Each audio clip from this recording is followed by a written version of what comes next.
안녕하십니까. 이번에는 이제 그 반미 친중 국가들의 그 처참한 상황인데, 이번에는 이제 그 남아프리카 공화국 남아공 상황에 대해서 한번 보겠습니다. 제가 네팔, 그 다음에 그 베네수엘라 이야기 많이 했고요. 그 다음에 그 브라질 이야기도 했죠. 오늘은 이제 그 남아공이 지금 심각합니다. 여도 이게 대표적인 반미 국가거든요. 남아공의 그 라마포사 옛날에 그 대통령이 트럼프하고 백악관에 막 회담하다가 트럼프가 이제 뭐 막 사진이나 이런 걸 제시하면서 엄청나게 논쟁을 벌이가 쫓아내버린 이런 상태인데요. 남아공이 지금 심각한 상황입니다. 반미 행보를 하다가 미국한테 찍힌 거죠. 친중. 이러하게 그 경제가 최악입니다. 자, 먼저 남아프리카 공화국 남아공의 개요를 말씀드리면, 남아공이요, 인구가 한 6,200만 좀 됩니다. 큰 나라입니다. 인구가 한 237만, 6,200만 큰 나라예요. 그리고 이제 그 백인이 한 7% 정도 됩니다. 한 400만. 그 중에 그러니까 400만 명 정도가 백인입니다. 7% 정도. 원래는 이제 네덜란드가 이제 그 식민 지배하다가 보호전쟁. 그래서 영국의 식민지가 됐다가 백인이 지배했는데, 그때 그 넬슨 만델라 대통령부터 지금 이제 그 흑인이 지배하는데, 그러면서 그 반미 친중 행보를 보이면서 경제가 최악으로 그 떨어지고 있습니다. 실제요, 아프리카 나라들은 원래 이제 그 아프리카 나라들은 미국에서 특혜를 줬습니다.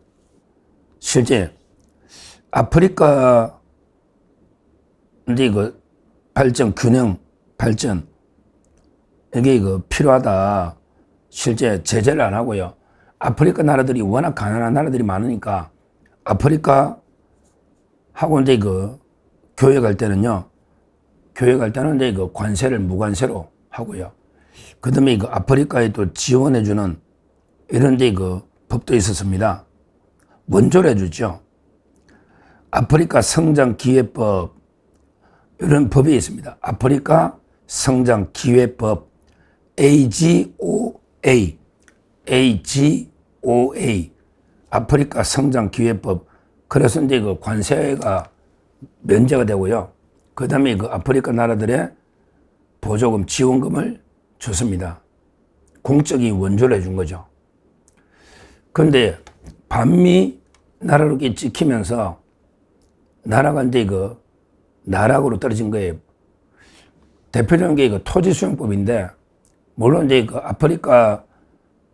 남아프리카 공화국도 할 말이 있겠죠. 왜 백인이 7%밖에 안 되는데 왜 백인이 토지에 뭐 한 70% 가까이 많이 차지하고 있으니 뭐 자기들도 할 말이 있겠죠. 원래 백인들이 부자니까.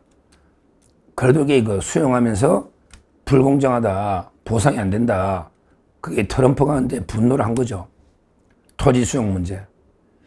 그 외에도 이제 여러 가지 친중, 뭐 반미, 브릭스 나라거든요. 브릭스. 우리 브라질처럼 반미 행보를 계속 보이고 친중 행보를 보이니까 갈등이 막 폭발한 겁니다. 그래서 이제 그 보조금이 중단이 됐습니다. 남아공에 대해서 이제 그 미국이 지원해주는 그게 그 중단이 됐다. 우리나라도 옛날에 미국한테 지원 많이 받았잖아요. 근데 이게 중단이 됐다. 근데 그 이후에 관세 폭탄을 맞습니다.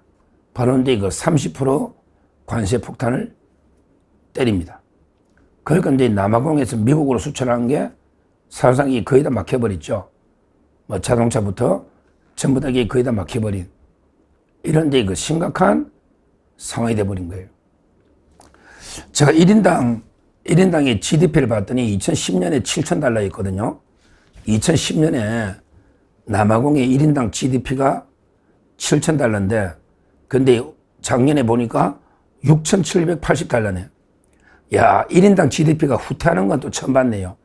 2010년에 7,000달러인데 그 이후에 흑인 정권, 반미 정권을 거치면서 결국은 그 작년에는 6,780으로 1인당 GDP가 줄었다. 이것도 그 경제가 얼마나 어려운지 알겠죠. 그 다음에 인플레가요. 인플레가 뭐 보통 한 7%, 7, 8%. 왜 물가가 상승하는 거예요. 경제 어려우니까. 물론 뭐 작년에 3, 4% 잡는다 하지만 인플레가 극심하고요. 그 다음에 이런 나라가 원래 잘 나갔던 나라인데 지금 성장률이요. 1%대, 0.9%, 0.9%였는데 1%대 성장률이다. 이런 데 이야기입니다. 이것만 봐도요. 이것만 봐도 이게 국제사회에서 과연 이게 어느 편에 설 거냐. 지도자를 이게 어디에 어떻게 뽑을 거냐. 이게 얼마나 중요한가 보여주잖아요. 우리 이승만 대통령, 박정희 대통령이 어느 편에 섰습니까? 이승만 대통령이 미국, 그 다음에 우리 서방, 미국의 편에 서니까 나라가 이게 발전한 거죠. 박정희 대통령도 마찬가지예요. 근데 한미동맹, 근데 북한은요. 북한은 소련, 중국 편에 섰잖아요. 그러니까 나라가 이렇게 북한이 망한 거 아닙니까? 똑같습니다. 아프리카 나라들도 전부 공산주의 도입하고 중국한테 부채만 엄청 지고 1대1로가 전부 나라마다 폭락하고 있습니다. 1대1로 중국의 정책에 나라들이 중국 돈을 빌려주니까 공짜인 줄 알고 빌려가지고 항만도 짓고 고속도로 짓고 철도 짓고 근데 부채만 산더미처럼 쌓여가지고 지금 나라들이 다 휘청휘청 하고 있죠. 그만큼 이게 자유민주 체제, 법치주의, 시장경제 이런 데 이게 바로 보편적 가치고 이게 미국이 확립한 보편적 가치입니다. 그래서 이제 미국 편에 섰던 나라들은 전부 잘 발전한 거죠. 대표적인 게 대만이 얼마나 잘 나갑니까? 우리 앞질렀죠. 그 다음에 싱가포르는 오래됐고요. 얼마나 개방적이고 자유시장, 법치가 확립된, 법치하면 싱가포르잖아요. 근데 중국 쪽에 서면요. 전부 언론 탄압, SNS 검열, 그 다음에 국가 개입, 공산주의, 전부 이런 게 중국이잖아요. 독재. 그런데 중국 편에 선 나라들은 전부 나라가 무너지고 있는 이런 상황입니다. 제가 남아프리카 공화국 이걸 1인당 GDP 10년 전하고 비교해서 또 이제 관세 30% 지금 폭탄, 경제 성장률, 인플레는 극심해지고요. 나라는 또 거의 내전에 준할 정도로 대혼동에 빠져 있습니다. 옛날에는 아프리카에서 가장 모범적인 잘 나가는 나라가 이렇게 되고 있습니다. 이걸 보면서 우리나라의 이재명 정권도 심각한 문제다. 이재명이도 완전히 남아공처럼 거의 친중, 반미 정권에 서고 있죠. 이재명이가 미군 기지를 압수해가고, 그 다음에 종교의 자유를 탄압하고, 그 다음에 정치보복, 좌파혁명, 숙청을 하고요. 그리고 이제 미군 없어도 된다. 나가려면 나가라. 외국 군대 없으면 나라 못 지킨다는 거는 굴종적인 거다. 이런 데 말도 안 되는 개변을 오늘 또 한 거 아닙니까? 그러면서 자기는 대만하고 중국이 싸워도 중립. 그러면서 미국 편을 들 수가 없다. 이런 데 이야기를 떠들고 있습니다. 똑같잖아요. 결국은 트럼프가 남아공을 혼내기 위해서 30% 관세. 근데 이재명을 길들이가 때려잡기 위해서 25% 관세가 계속 부과되고 있고 3,500달러 투자는 전혀 양보할 생각이 없다. 이재명이는요. 3,500억 중에 처음에 5%, 이건 제가 들은 이야기예요. 5%만 현금 투자를, 이 사기꾼 아닙니까? 이재명이가 사기꾼 아닙니까? 3,500달러 중에 5%만 직접 투자하고 나머지는 이제 그냥 대출, 보정, 이걸로 떼운다. 이런 데 의도였다, 이거죠. 진짜 이거 보면 이게 국제사기꾼입니다. 어떻게 5%만 주고, 그러면 트럼프가 뭐라 하겠어요?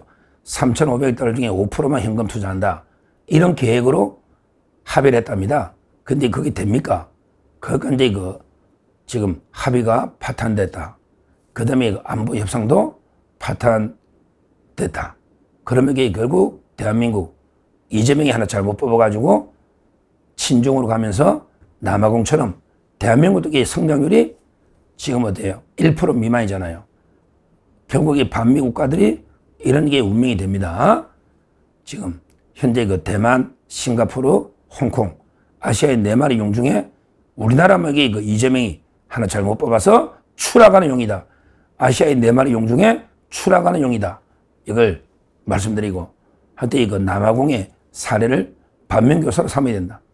남아공뿐만 아니라 베네수엘라나 브라질이나 네팔이나 전부 이거 친중 국가들이 완전히 무너지고 있다. 인도네시아나 필리핀도 마찬가지입니다.